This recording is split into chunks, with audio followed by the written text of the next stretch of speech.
A las personas que nos visitan queremos decirles que estamos predicando del Evangelio de Marcos y hoy quiero empezar haciendo dos preguntas. Muchos nos visitan, muchos nos escuchan por las redes, muchos han escuchado las buenas nuevas del Evangelio y saben que es la verdad de Dios para sus vidas. Y yo tengo una pregunta. ¿Qué te impide entregar tu vida al Señor? ¿Qué te impide ir a los pies de Jesús en arrepentimiento por tus pecados y confesándolo a Él como tu Señor y Salvador? Y tengo otra pregunta para un segundo grupo, para los creyentes. ¿Qué te impide seguir al Señor de todo corazón? ¿Qué te impide crecer a su imagen? ¿Qué te impide entregarle toda tu vida? Y le pregunto ahora a ambos grupos. A aquellos que han oído el Evangelio y no conocen al Señor o lo estarán oyendo en este día y a aquellos que han conocido a Cristo. ¿Qué tú tienes miedo de perder si te entregas de todo corazón al Señor? ¿Qué tú tienes que dejar ir? ¿A qué tú tienes miedo de renunciar? Y yo quiero que tú me acompañes hoy al Evangelio de Marcos y que leamos en el capítulo 2, del versículo 13 al 17, donde vemos el llamamiento del Señor a Mateo. Y cuando Él le dijo a Mateo, sígueme, Mateo dejó todo atrás para seguir al Señor. Y yo le apuesto que ahora que está en la presencia de Dios, nunca se arrepintió de esa decisión.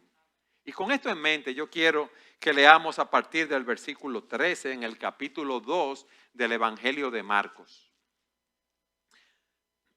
Jesús salió de nuevo a la orilla del mar y toda la multitud venía a él y les enseñaba. Al pasar vio a Leví, hijo de Alfeo, sentado en la oficina de los tributos y le dijo, sígueme. Y levantándose lo siguió.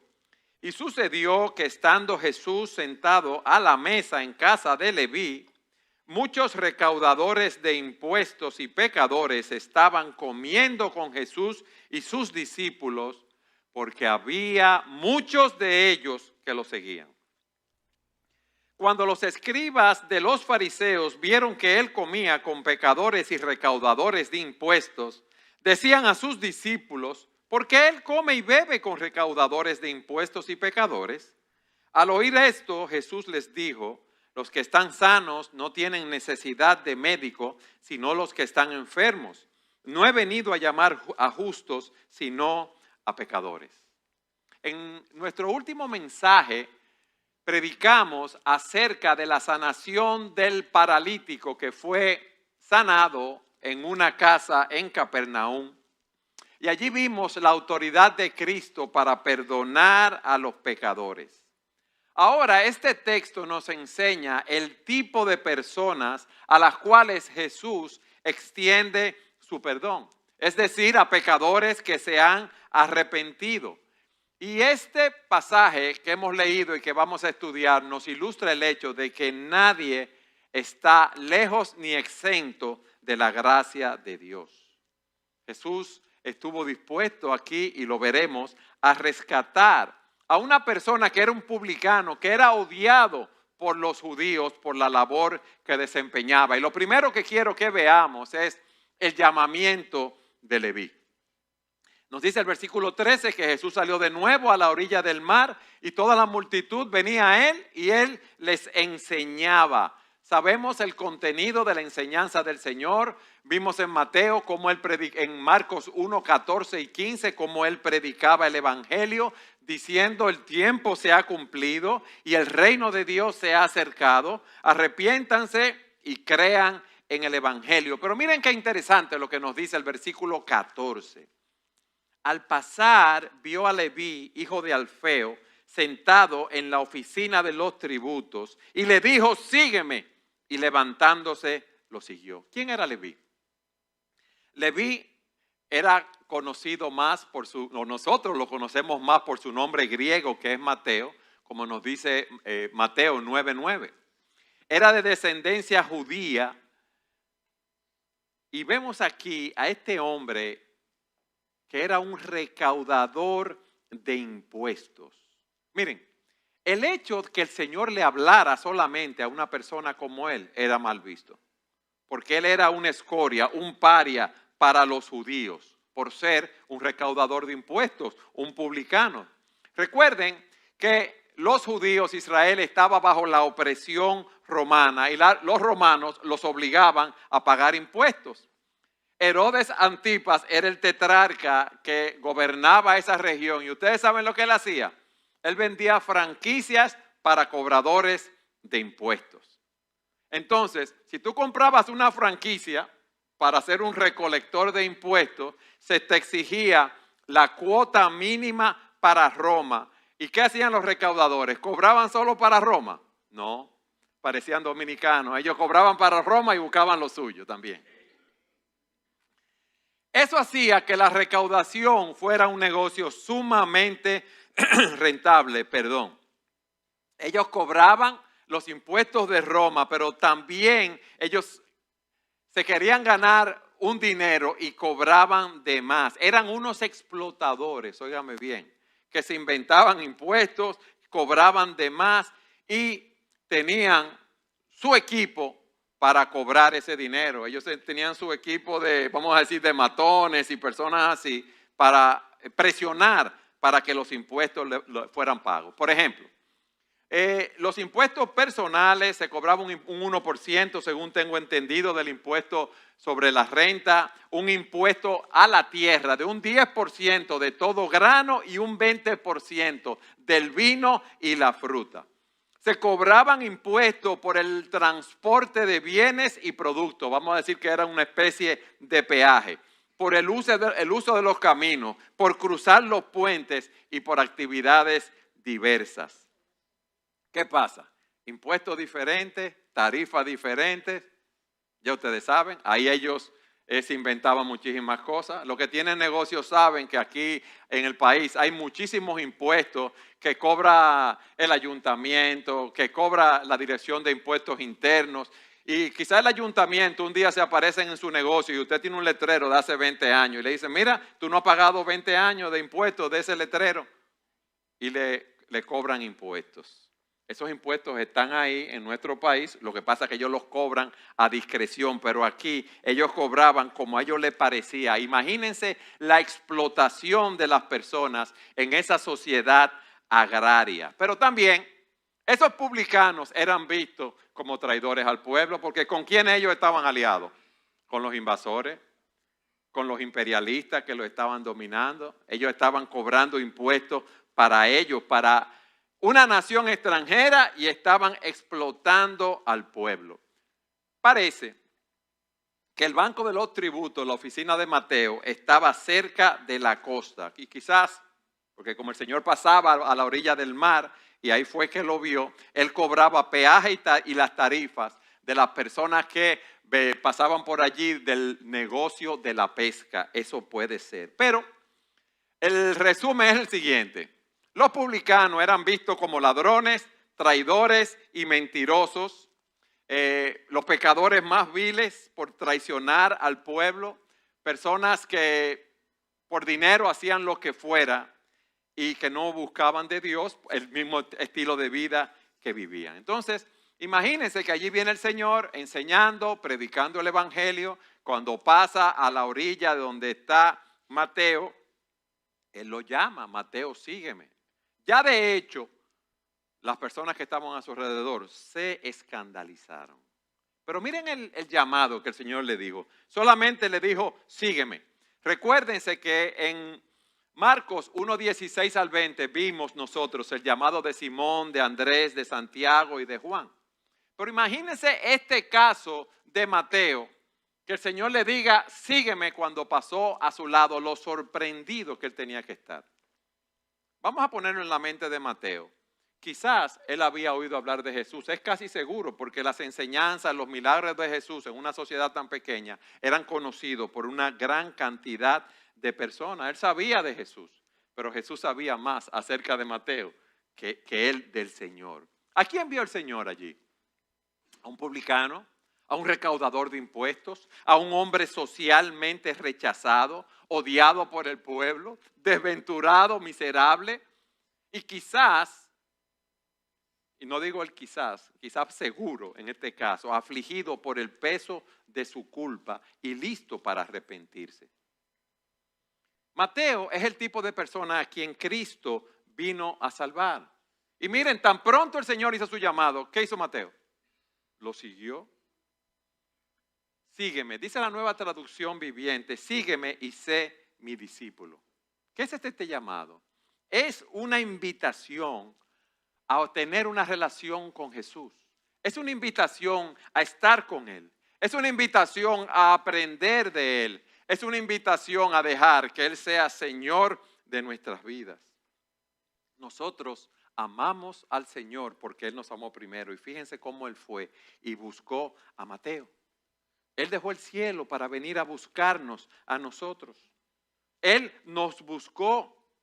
Y el Señor está aquí llamando a Leví por quien Él es.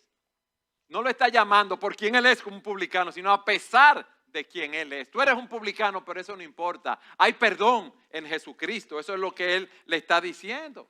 Las personas no confían en ti. Las personas no creen en ti. Las personas te desprecian. Pero ven, sígueme y sé mi discípulo. Si lo vemos desde un punto de vista humano, Mateo no merecía que lo llamara, como tú y yo tampoco merecíamos que el Señor nos llamara. Quizás tú y yo teníamos un barnicito de mayor piedad, de mayor moral, éramos menos rechazados y disimulábamos muy bien nuestro pecado. Pero el Señor tuvo misericordia de nosotros, al igual que de Mateo, y vino y nos llamó y nos dijo que le siguiéramos. Mateo se convirtió en discípulo del Señor por invitación del Señor. Como dice su palabra, ustedes no me eligieron a mí, yo los elegí a ustedes. Sígueme, sígueme, es lo que está diciendo el Señor. Fíjense que es una invitación a seguir a una persona, como yo dije, a aprender de una persona, a estar con Él, a vivir con Él, a hacerlo el Señor de nuestras vidas. No es un programa.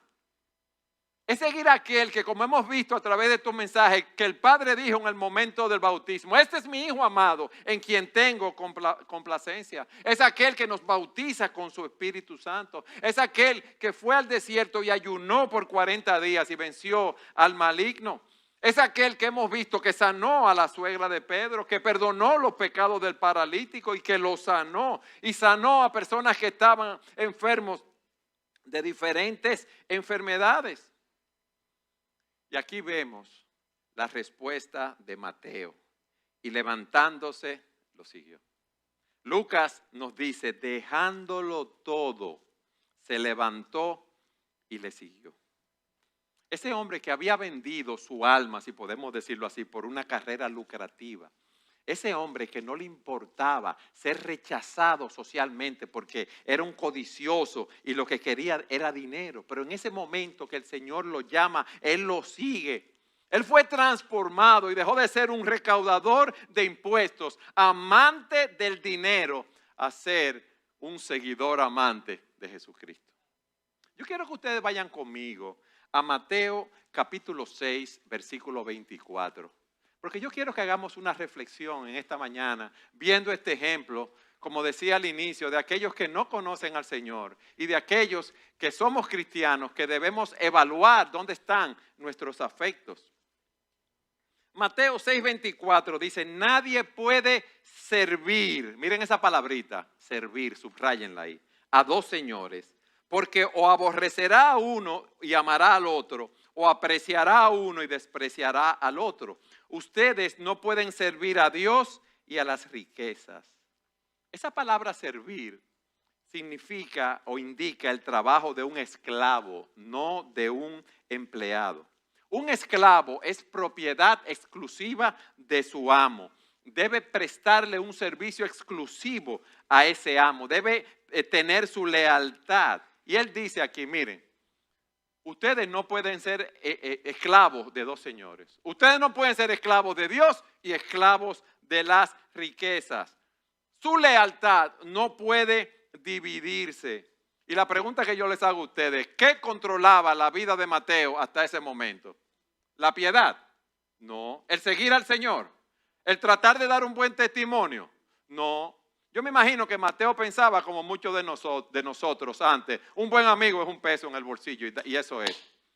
La felicidad, lo más cerca de la felicidad es tener dinero. Puede haber pensado así. Todas esas cosas controlaban su corazón, el dinero, el poder, los placeres. Pero él estaba consciente que lo que él hacía era malo. Y tenía la convicción de que era un pecador. Y seguro tenía ese vacío que Dios ha puesto en nuestros corazones, como el pastor Diony nos explicaba esta mañana en la escuela dominical. Y sabía que ninguna de las cosas que él había tenido, dinero, poder, placer, lo podía llenar.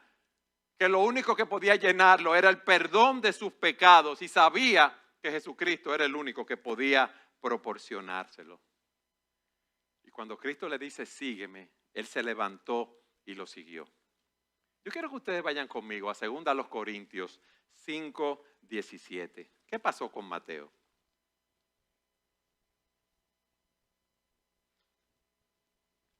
De modo que si alguno está ¿en quién? En Cristo, nueva criatura es. Las cosas viejas pasaron, ahora han sido hechas nuevas. Una nueva criatura, una persona que ha nacido de nuevo, que sus pecados han sido perdonados. Aquí se nos dice que cuando una persona está en Cristo, que ha entregado su vida al Señor, que ha ido a los pies, si podemos decirlo así, de Cristo en arrepentimiento y fe, es una nueva criatura. Esa persona es regenerada. Su corazón de piedra es cambiado, si podemos decirlo así, por un corazón de carne. Y ya el sistema de valores que tenía, las prioridades, las creencias y los amores hacia las cosas de este mundo son cosas pasadas. Dice que todas las cosas son hechas nuevas. Ahora tenemos una nueva percepción espiritual. Y Leví, Mateo, Alfeo, lo dejó todo. Abandonó su cabina de peaje. Fíjense que no dice que él le dijo, fulanito, aguántame aquí y veme cobrando en lo que yo vuelvo. Él no dijo eso. Yo lo digo porque nosotros pensamos así, ¿verdad? Uno dice, espérate, déjame ver lo que me voy a encontrar y entonces, ¿verdad? Pues si tengo que volver para atrás. Lo dejó todo ahí mismo, porque ese fue el llamado de Jesús para él, no para todos nosotros. El llamado es a dejar nuestras profesiones y nuestros trabajos. Pero hay una cosa que es real para todos. Seguir a Jesucristo implica un sacrificio. A Leví, él estaba pidiendo, deja ese trabajo, deja la seguridad financiera, deja el mundo que tú conoces. Y miren, recuerden que los publicanos eran personas de mucho dinero. Pero yo te digo a ti hoy que cada vez que el Señor te diga, sígueme, hay alguna área de tu vida o varias áreas que tú vas a tener que dejar atrás. Como yo decía, puede que no sea tu trabajo ni el lugar donde vives, pero hay algo que tú vas a tener que dejar atrás. Hay algo que tú vas a tener que dejar que se vaya de tu vida. Vayan conmigo a Lucas capítulo 9 y leamos los versículos 23 y 24. Lucas capítulo 9. Y a todos les decía, si alguien quiere seguirme, niéguese a sí mismo, tome su cruz cada día y sígame. Porque el que quiera salvar su vida la perderá, pero el que pierda su vida por causa de mí, ese la salvará. ¿Qué nos está diciendo el Señor? ¿Tú quieres seguirme? ¿Tú quieres venir en pos de mí? ¿Tú quieres ser mi discípulo? En primer lugar, tú debes negarte a ti mismo. Tú debes negarte a querer controlar tu vida. Tú debes negarte a tú querer hacer tu voluntad. Tú debes morir a querer hacer tu voluntad en ese sentido. Y dice la Nueva Traducción Viviente, si alguno de ustedes quiere ser mi seguidor, tiene que abandonar su manera egoísta de vivir, tomar su cruz cada día y seguirme.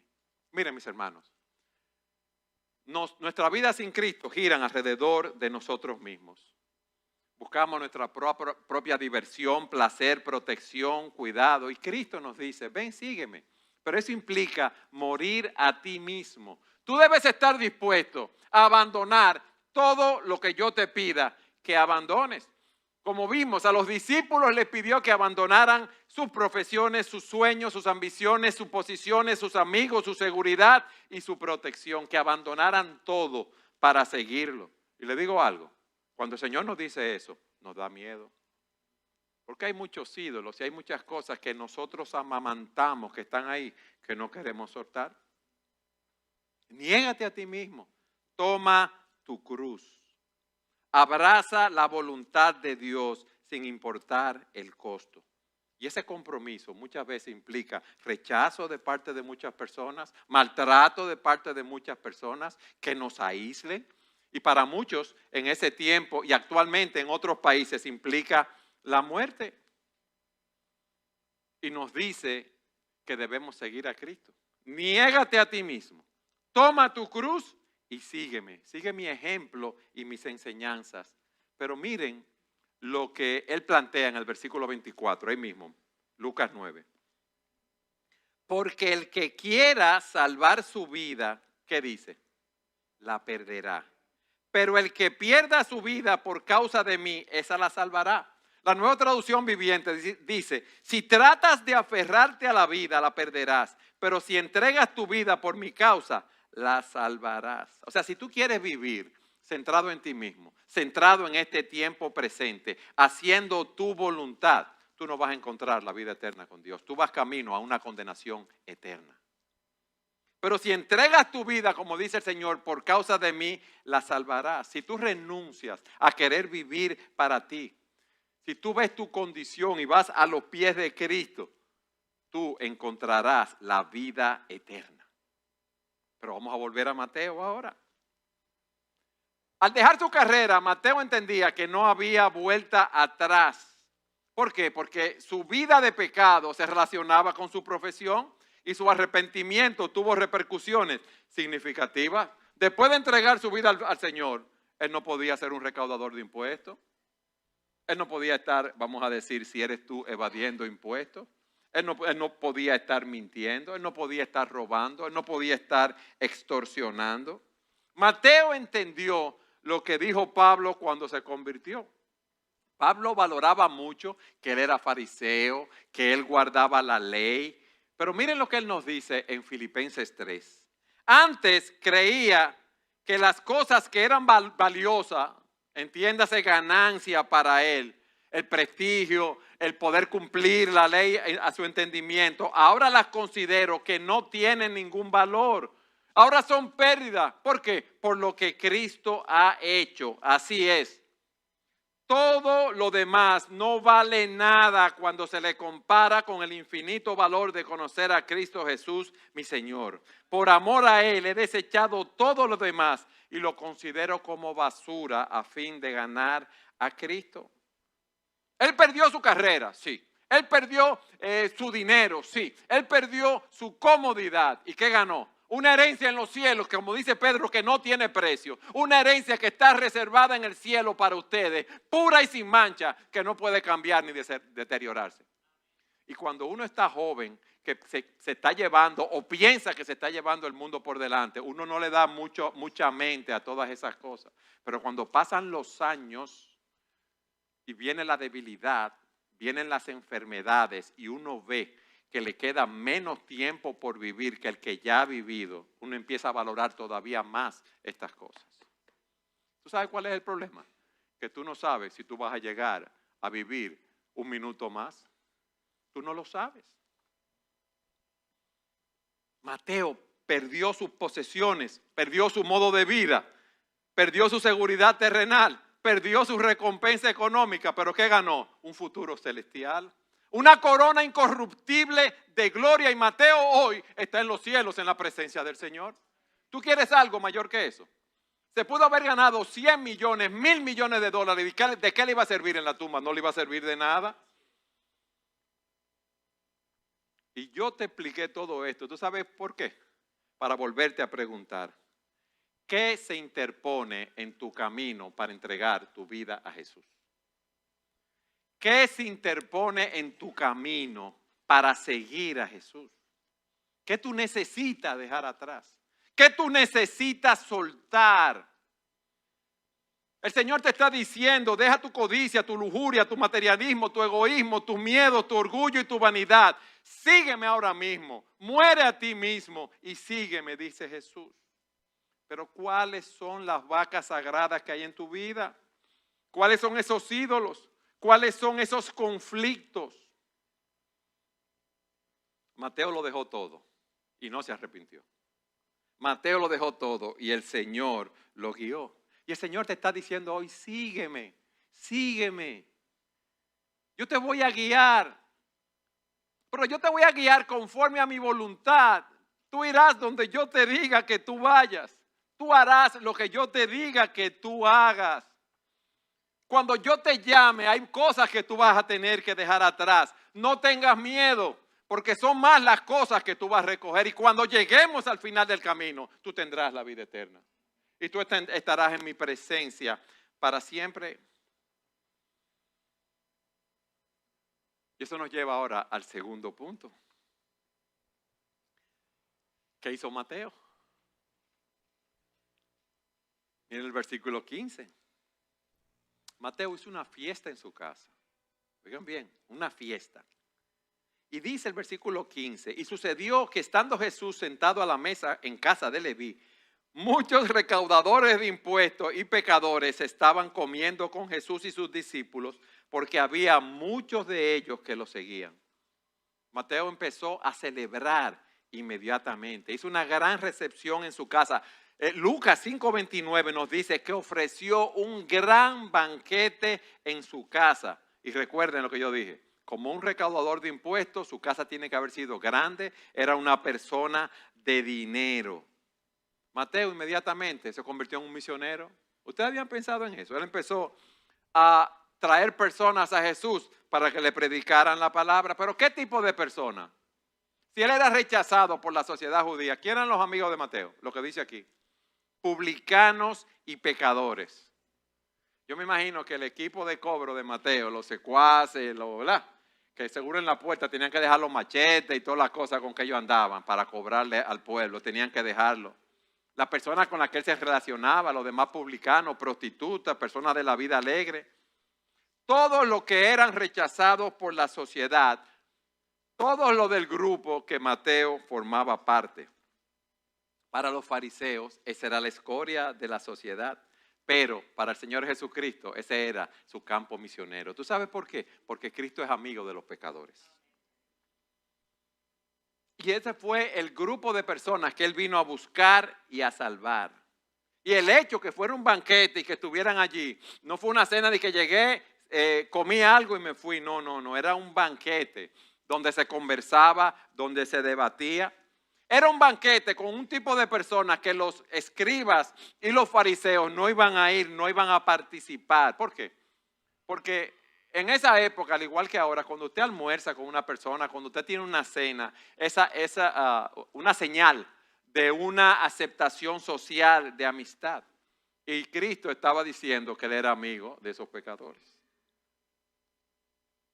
Y aquí se nos dice que había muchos que lo habían seguido. Parece que esa conversión tan dramática de Mateo fue un testimonio para que otros creyeran también, otros que se encontraban al margen de la sociedad. Eso se convirtió en una cena que fue, vamos a decir así, un avivamiento, una cena en honor de Jesús, donde seguro se proclamó la historia del perdón de Mateo y cómo Dios lo había transformado.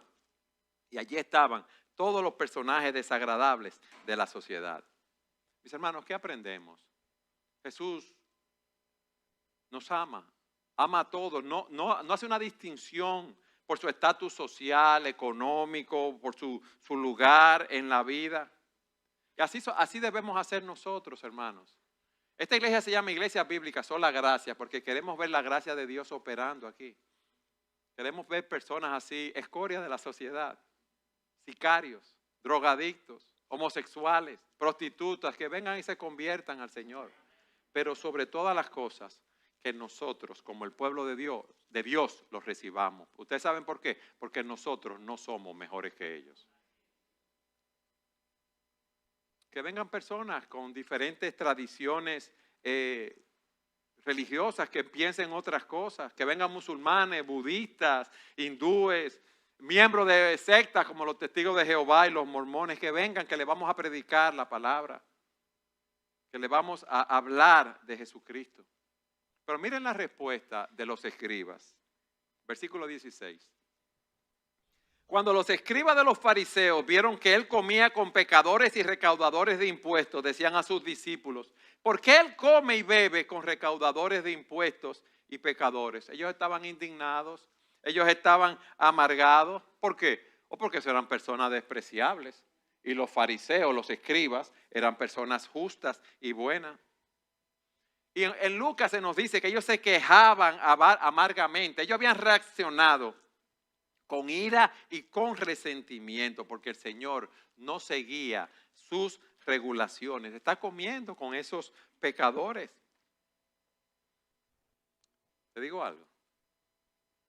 Si tú sigues a Jesús, tú también vas a ser criticado.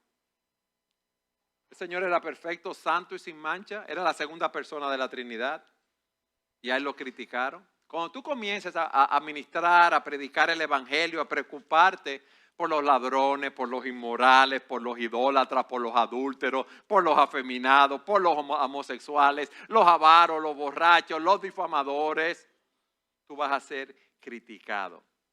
Cuando tú comiences a amar a los que te han lastimado o han lastimado a otros, cuando comiences a tener compasión por ese tipo de personas, cuando le dé la bienvenida a personas que otros rechazan, tú vas a ser incomprendido, tú vas a ser criticado y tú vas a ser cuestionado.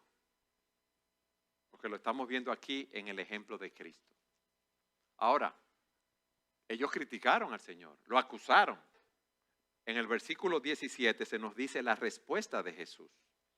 Al oír esto, Jesús les dijo, los que están sanos no tienen necesidad de médicos, sino los que están enfermos. No he venido a llamar a justos, sino a pecadores. Y dice Lucas 5:32, no he venido a llamar a justos, sino a pecadores al arrepentimiento. Y Mateo 9:13 nos dice que él dijo, pero vayan y aprendan lo que significa, misericordia quiero y no sacrificio, porque no he venido a llamar a justos, sino a pecadores. Los que están sanos o los que se creen que están sanos no tienen necesidad de médico. Jesús vino a buscar a los que están espiritualmente enfermos. Y los fariseos se creían que porque ellos guardaban la ley, que ellos no eran tan malos como los publicanos. Como quizás tú consideres que tú te entregaste tu vida al Señor, pero tú no eras tan malo o tan mala. Tú no tuviste con problemas de alcoholismo, de droga, de sexo, no estuviste preso. No, tú tenías una vida moralmente, entre comillas, bien. Pero el Señor aún así te veía a ti y a mí y a todos nosotros espiritualmente enfermos y que necesitamos tener al médico celestial. Pero esos fariseos tenían sus corazones endurecidos. Y por eso el Señor en Mateo les dice, misericordia quiero y no sacrificio. ¿Por qué? Porque esa dureza de tu corazón, esa de creerte mejor que los demás, que tú no te juntas con esos pecadores, vamos a decirlo así, denota la dureza que hay en tu corazón. Denota que tú no tienes vida espiritual, porque todos nosotros estamos muertos en delitos y pecados. Todos nosotros estábamos siguiendo la corriente de este mundo, cuyo príncipe es el príncipe de la potestad del aire, Satanás. Y el Señor le dice, misericordia quiero y no sacrificio. Dejen ese legalismo. El Señor estaba exponiendo la ceguera espiritual de estos hombres. Ellos se creían que estaban sanos, pero estaban enfermos. Como el caso del pecador y el publicano cuando fueron a orar al templo. Dice el fariseo que él de pie oraba lo siguiente, te agradezco Dios que no soy un pecador como todos los demás, pues no engaño, no peco, no cometo adulterio, para nada soy como ese cobrador de impuestos. Ayuno 2 veces a la semana y te doy el diezmo de mis ingresos. Eso es lo que él estaba orando en el templo. Y en el templo estaba el cobrador de impuestos. Y dice, en cambio, el cobrador de impuestos se quedó a la distancia y ni siquiera se atrevía a levantar la mirada al cielo mientras oraba, sino que golpeó su pecho en señal de dolor mientras decía, oh Dios, ten compasión de mí porque soy un pecador. Les digo que fue este pecador y no el fariseo quien regresó a su casa justificado delante de Dios, pues los que se exaltan a sí mismos serán humillados y los que se humillan serán exaltados. Esos fariseos estaban orgullosos de que ellos pensaban que iban a ser salvos por sus obras. Pero Dios escoge a lo bajo y a lo necio de este mundo, a ti y a mí, para cumplir sus propósitos. En conclusión, hermanos, yo vuelvo con la pregunta de nuevo. ¿Qué tú has dejado para servir al Señor? ¿Qué tú has dejado para seguir a Jesús? ¿De qué tú te has apartado para poder ser más como Él? Para poder crecer en la gracia y el conocimiento de Él. Lo que el Señor Jesucristo hizo por Leví y lo que hizo por los amigos de Leví que estaban en la cena todavía lo hace hoy. ¿Tú sabes por qué? Porque dice la Escritura que donde sobreabundó el pecado, sobreabundó ¿qué? La gracia, pero ustedes lo saben igual que yo. Y yo quiero que ustedes vayan conmigo a 2 Corintios, capítulo 6.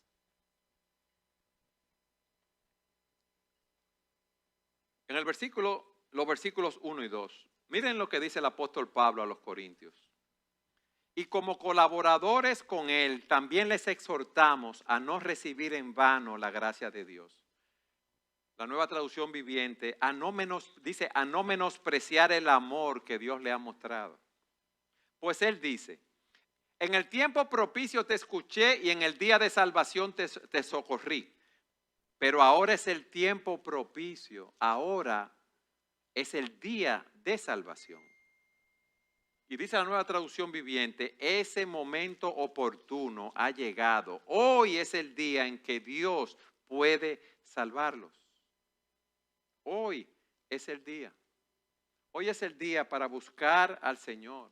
Hoy es el día para llamarlo mientras Él está cerca. Como dice Isaías, abandone el impío su camino y el hombre malvado sus pensamientos y vuélvase al Señor, que tendrá de él compasión, al Dios nuestro que será amplio en perdonar.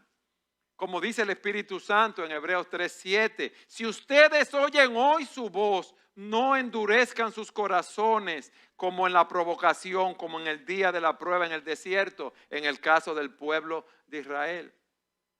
Mis hermanos, el tiempo es corto. Tú y yo no sabemos el tiempo que nos queda de vida. No solo una enfermedad, un accidente. Miren ese terremoto que hubo en Turquía, donde murieron tantas personas. Miren cuántas cosas diferentes vemos cada día. Hoy te está diciendo el Señor, hoy es el día aceptable. Hoy es el día de que tú te arrepientas de tus pecados. Hoy es el día de que tú entregues tu vida al Señor. Pero lo que hemos visto hoy es que el Señor, que es amigo de pecadores, Él busca a aquellos que reconocen su pecaminosidad, aquellos que claman por misericordia, aquellos que se acogen a la gracia divina porque saben que en ellos no hay nada bueno para ser aceptos delante de Dios, que no son como estos fariseos. Las iglesias cristianas no están formadas de personas perfectas, mis hermanos, sino de pecadores que se han arrepentido de sus pecados, que han confiado en Cristo para salvación. Y Dios le ha quitado ese corazón de piedra y le ha dado un corazón de carne y le ha dado el poder de decirle no al pecado. Pero recuerden algo, todavía nosotros no hemos sido glorificados. Pero ya Dios nos ha aceptado en Jesucristo. Y hoy es el día aceptable. Hoy es un día de salvación. Hoy Cristo nos está llamando.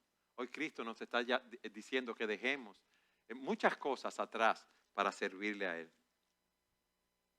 Porque Él, cuando éramos pecadores, envió a su Hijo a morir por nosotros en la cruz del Calvario.